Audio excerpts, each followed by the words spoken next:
Chapter 4. Delta Junction, Alaska. John sat in the parking lot of the Longhouse for a good 45 minutes, staring at nothing. Wet green trees, wet grey mud, wet pavement, and wet grey sky, all a blur. Dieter's truck was 3 cars over, but there was still no sign of him and Sarah. Maybe I ought to tell them inside, John thought. Cowardly, sure, but probably a good way to ensure that Mom doesn't kill me outright. Tightening his lips, he hung his head. She might never speak to him again, at least not as her son, but she probably wouldn't kill him, if only because Skynet would want her to. John opened the door and slid out, ignoring the chill and the spray of rain that struck his face and neck. Then he crossed the longest parking lot on Earth.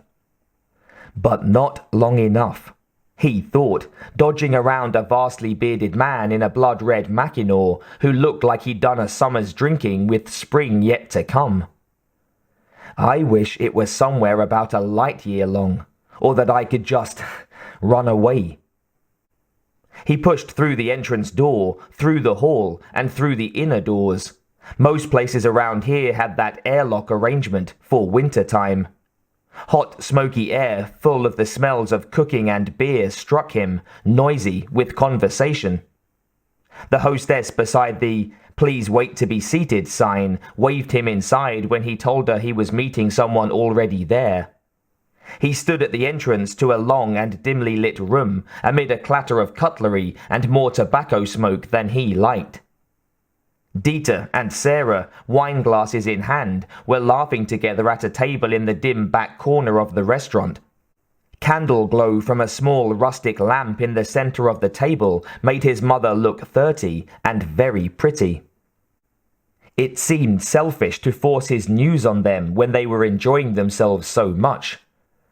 But then, if they're feeling mellow, maybe Dieter won't kill me either. He walked towards them, forcing a vaguely pleasant expression onto his face. When he reached their table, his mother gave him a knowing smile. "I was wondering when you'd come over," she said.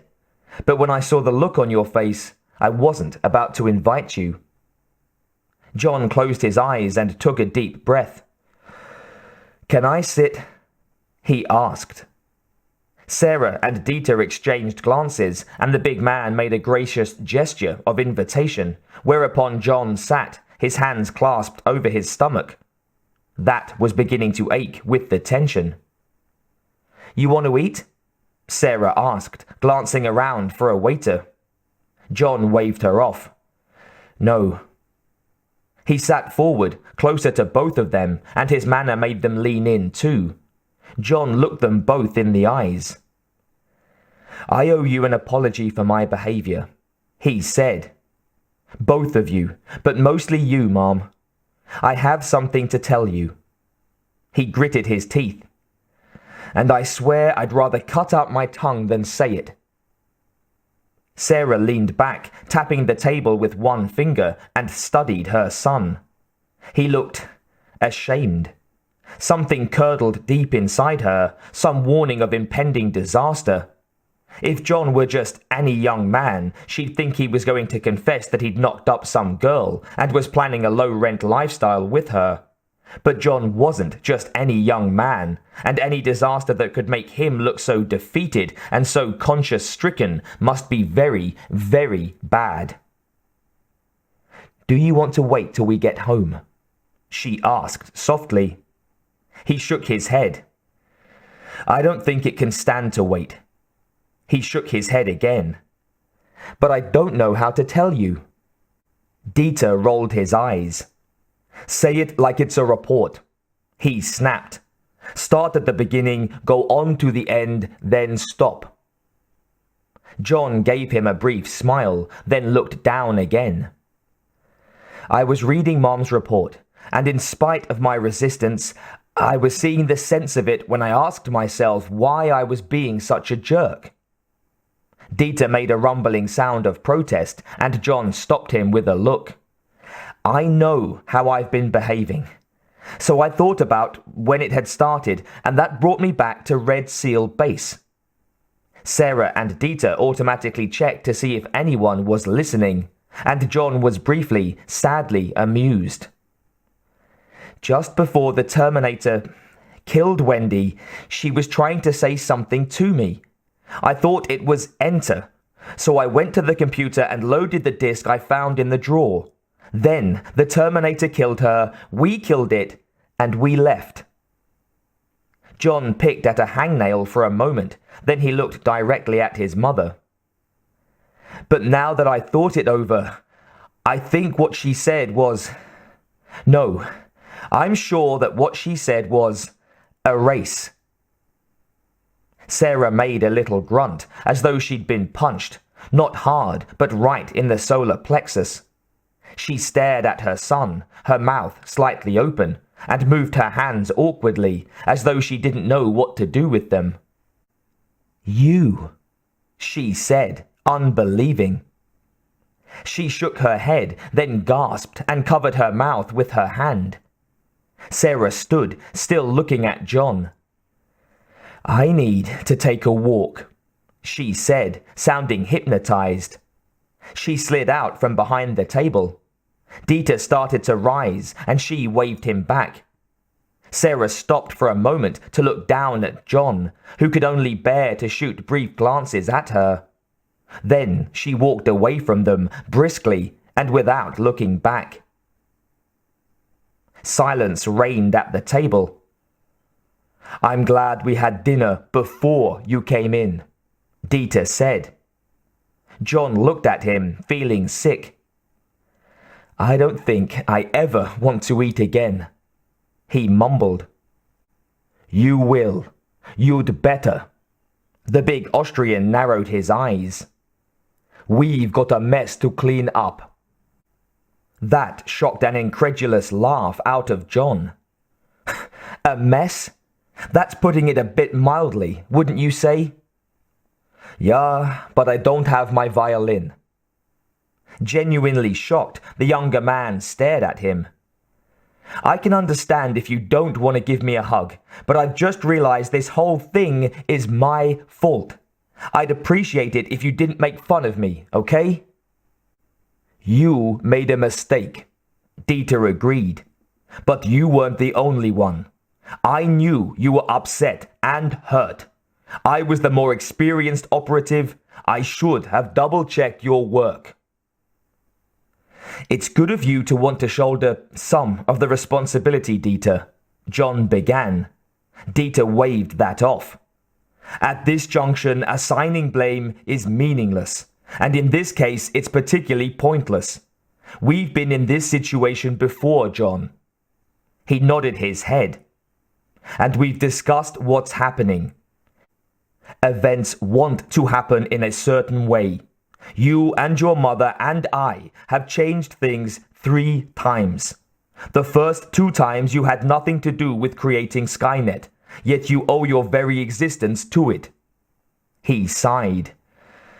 I suppose it's only reasonable that fate would choose you to bring it into being. We have no fate but what we make for ourselves, Sarah said.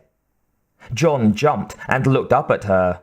She was wearing her hardest expression, but she wasn't looking at him as though he was the enemy. This was bad luck and poor performance, brought about no doubt by your having hypothermia and John's being wounded and in shock. But we're not going to lie down and wail, oh, it was fate, there's nothing we can do about it. We've fought Skynet before and won. We'll go on fighting it until the damn thing's obliterated. Now let's go home and get to work. She turned and walked away. Dieter watched her go with awe in his face. What a woman, he whispered. Then he smiled at John, reaching over the table, and gave him a slap on the back. Let's go see what we can do, eh?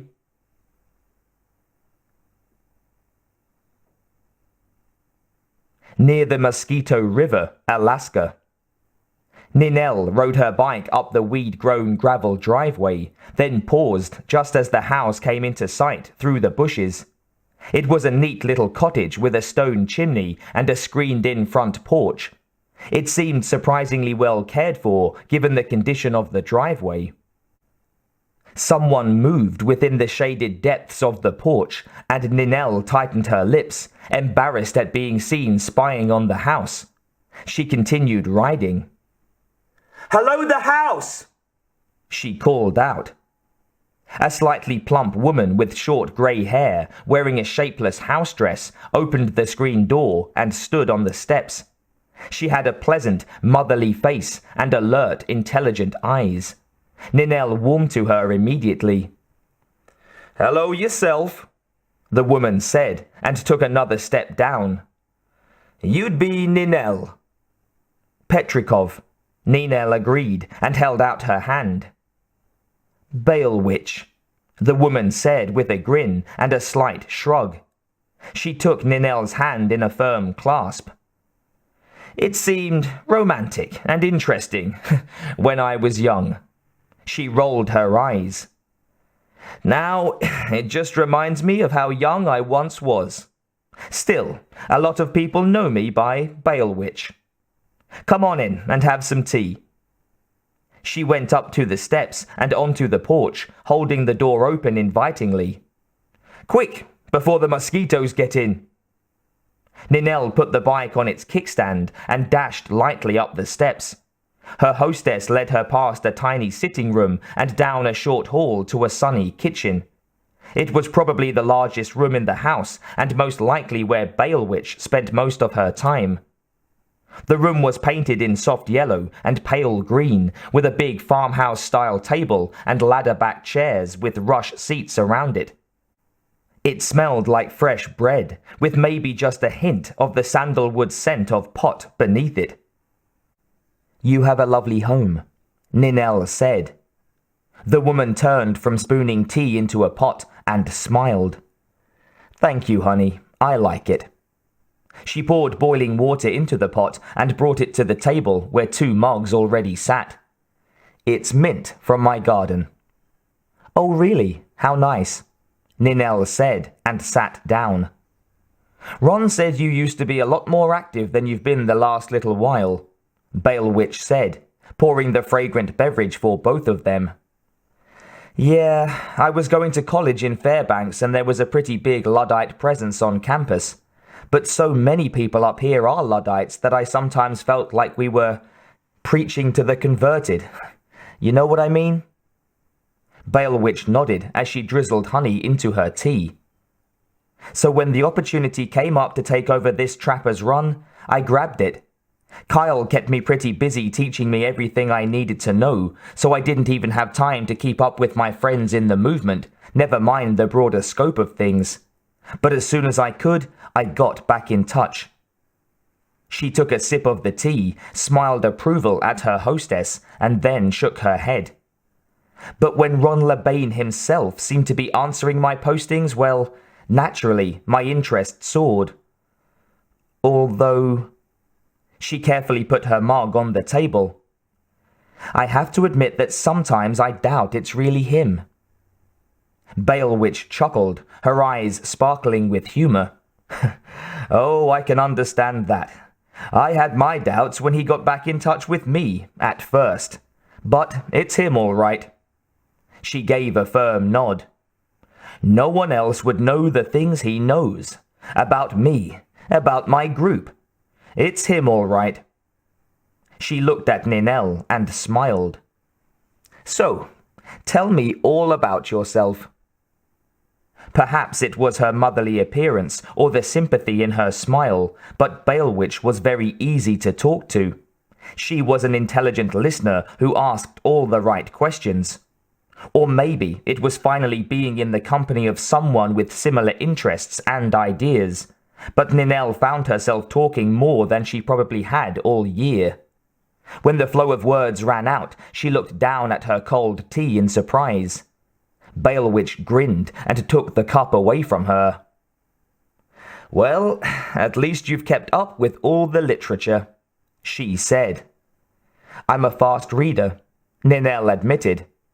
When I finally got the opportunity to hit the library, I just devoured everything I could get my hands on. And when I didn't have access, I just... She shrugged. Well, thought about Mr. Lebain's philosophy.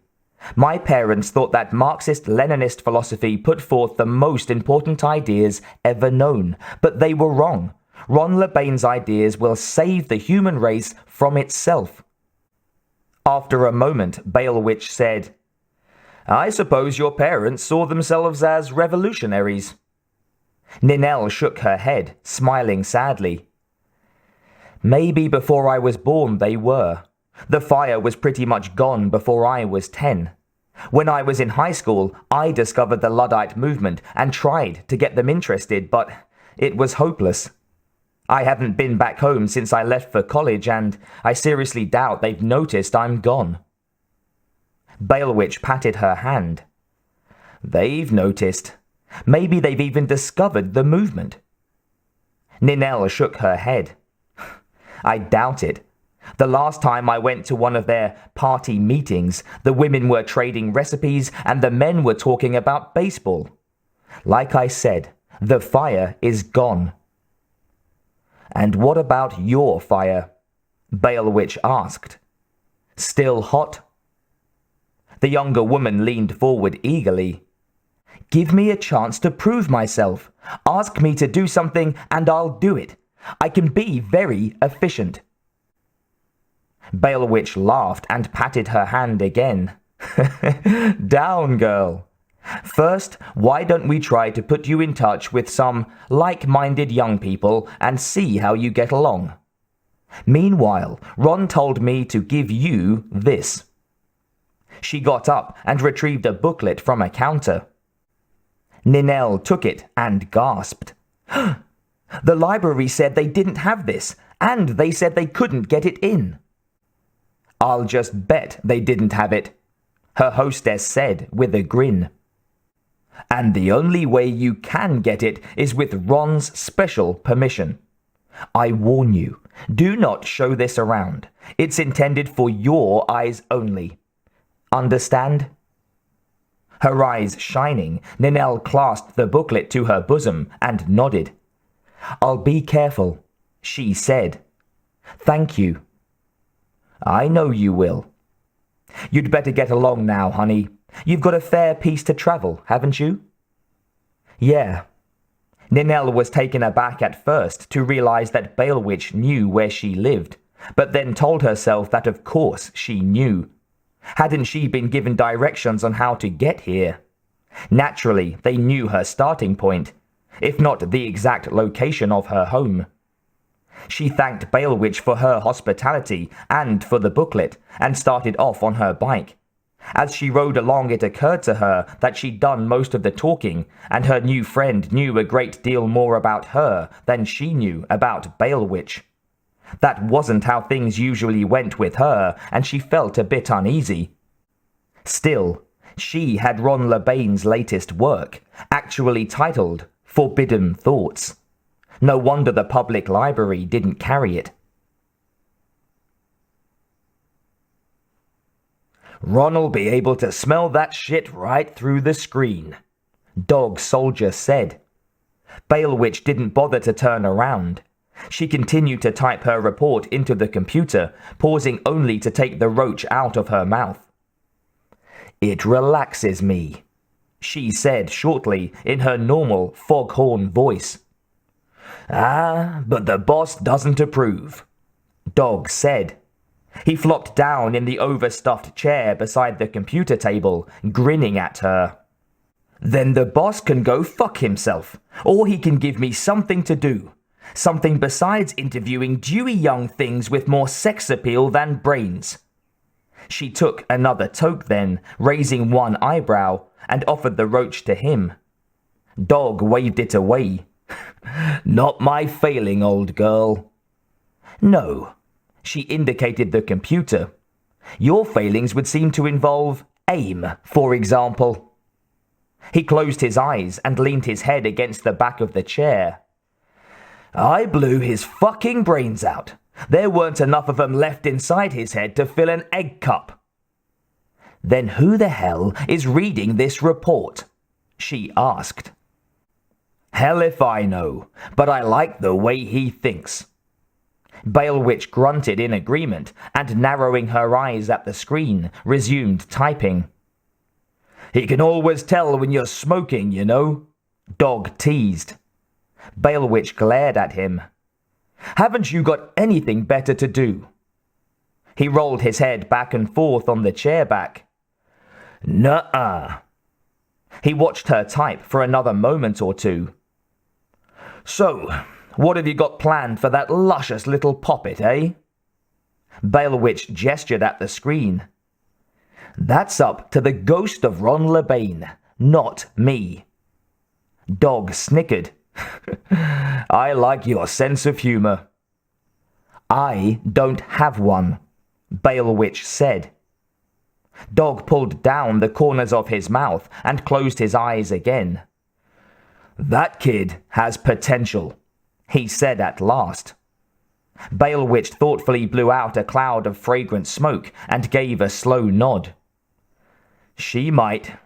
Being brought up the way she was, there are certain security measures that probably come second nature to her. She talked her head off to me, though. Yeah, Dog agreed. He waggled a finger at her. But that's one of your more unexpected talents. You can get anyone to open up to you. Partly because you look and sound like the perfect cookie-baking grandma. Balewitch smiled. Something I had to grow into, she agreed smugly. As to the kid, she knows how to live hard and make sacrifices.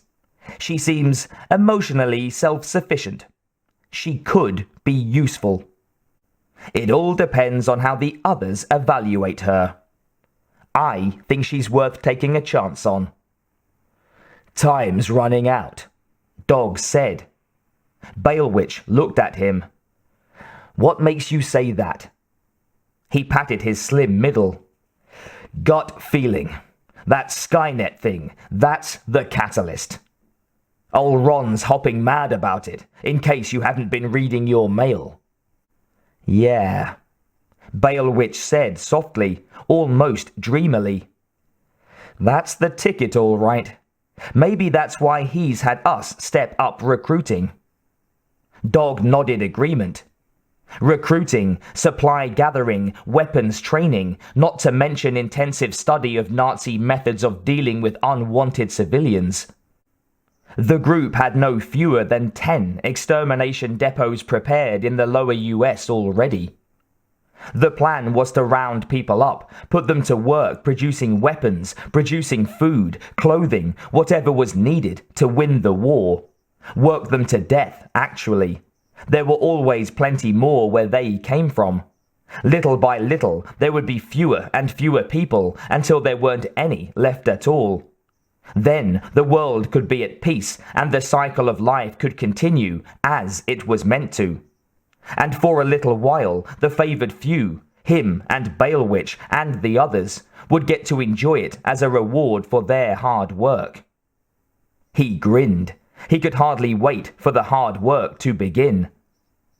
Balewitch grunted in agreement at the sight of that smile, as though she'd been privy to his thoughts.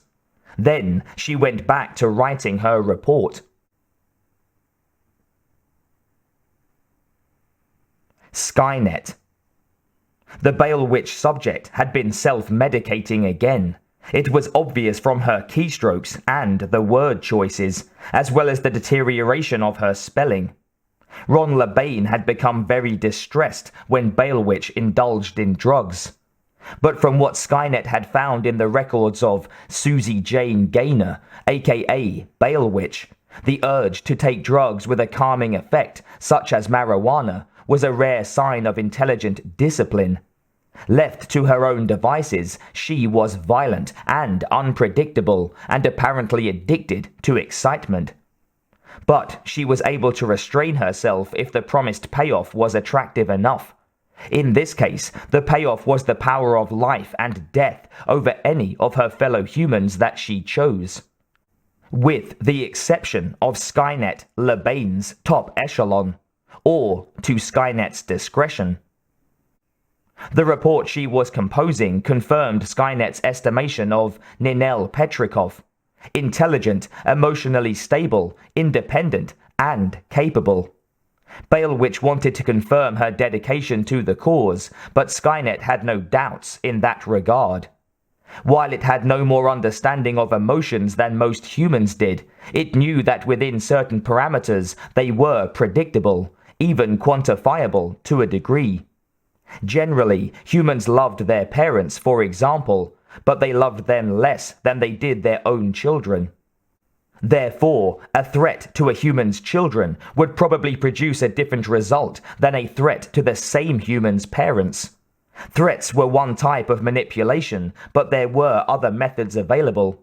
Some of those methods could undermine the human's emotional attachment to even their children. Skynet had found that when a human was alienated from his or her family, then they would seek out a similar relationship elsewhere.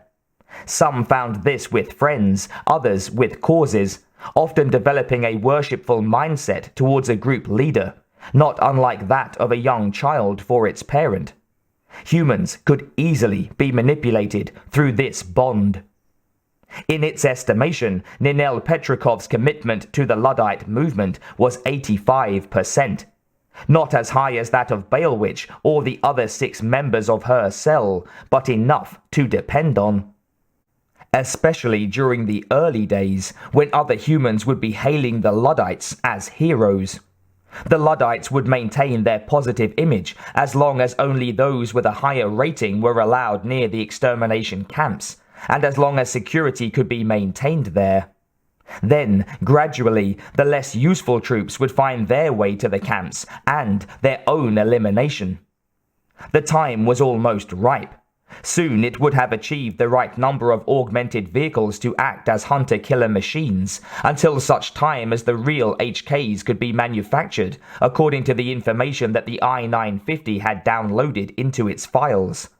Soon it would control all of the nuclear arsenal of the United States.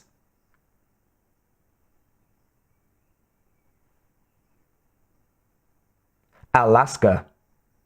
The door banged behind Sarah Connor, and she headed for her computer, throwing her coat and mittens on a sofa as she passed, and pausing half a second to pitch another section of log into the wood stove.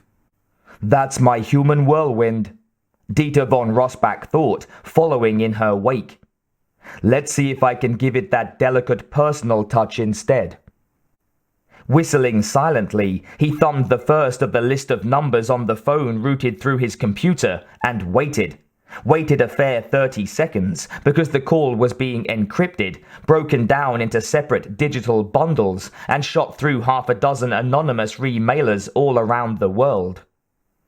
Paranoia as a way of life, he thought.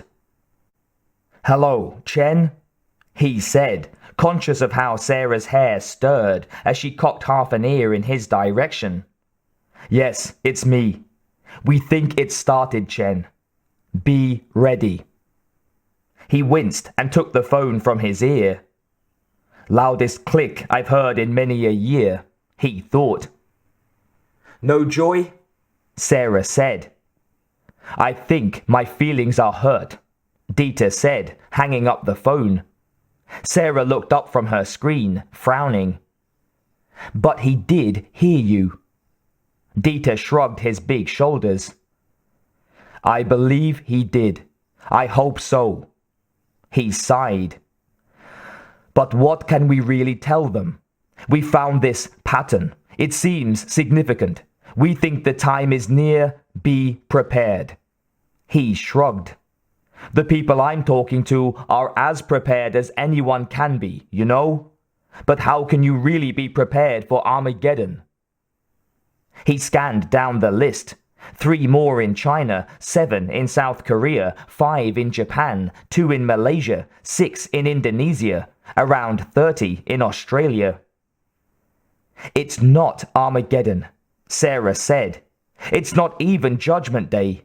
This isn't divine retribution, it's an industrial accident on a major scale." She turned back to her screen. And we will win. Dieter gave her a fond smile and then went to the next name on his list. In his own workroom, John was trying to trace down more accidents of the type his mother had been tracking. He'd been at it now for about 4 hours, and his eyes felt dry. He stretched and went into the kitchen to make coffee. When it was ready, he made up a tray and brought it to Dieter's office. "What time is it on the East Coast?" Sarah was asking as he came in. Dieter checked his watch. 5 a.m. Too early, unless we've got more to give them than this, he cautioned. He grinned at the sight of John's loaded tray. "Let me adopt you, John. It's the least I can do." He cleared a space on his desk. John gave him a weak smile in acknowledgement of the joke, laid down the tray, and turned to his mother. As if by instinct, she looked up and met his eye. "Yesterday, there were several incidents," he said, "all fitting the pattern you found." He paused as Dieter handed Sarah a cup of coffee. But, she prompted. "But for the last 24 hours, nothing. There have been some accidents, but nothing on the scale we've been seeing, and none that were absolutely freaky involving cars manufactured in the last 2 years. It's like they're all on their best behavior." Sarah and Dieter lowered their cups as one and looked at each other. "This is it," she said.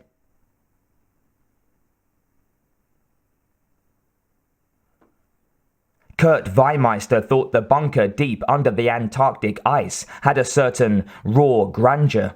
The glimmer of the red lights, the blue of screens and readouts, the murmur of voices, a hint of ozone in the air, and the knowledge of the mile of rock and ice above him, with the blizzards of the Antarctic winter scouring the surface. He stood beside his terminal at Parade Rest, watching the purposeful bustle of the technicians and the world-scale schematic map of the US Armed Forces strategic assets on the big plasma screen at the end of the room. There were other scientists around him, but he ignored them. He considered them self-important cattle and discounted their contributions as negligible. Kurt had more respect for the engineers, though he thought of them as little more than exalted technicians. It was he who had brought Skynet's intelligence to this level. He who had developed it to a near-human degree of self-awareness. If anything, he resented the government's insistence on this test. Skynet was ready, and far less flawed than the average humans who'd had their fingers on the button for the last 50 years or so. He stood in a heroic pose, with muscular legs braced, his massive arms folded across a mighty chest, little suspecting that everyone in the room, including his supercomputer mind-child, thought he was a complete prick. Orders were called out, the technicians repeated them and tapped in commands, announcing their completion and standing down until more orders came. Everyone tensely watched the screens as all manual control of nuclear weapons, whether in silos under Kansas cornfields, on submarines, or in aircraft, were transferred to the control of the most awesome computer mind ever designed by man. The final command was tapped in. On the screen above Weimeister, the words, "Program loaded," appeared, followed by, "Standing by." The room broke out in spontaneous applause at this sign of smooth transition. Then the lights went out. After a moment's silence, a murmur went up, and a general asked plaintively, "Was that supposed to happen?" The main screen remained live, and everyone's eyes were locked in on the only light in the room. "Execute firefall. Loading program. Commence firefall. Yes. No. Yes."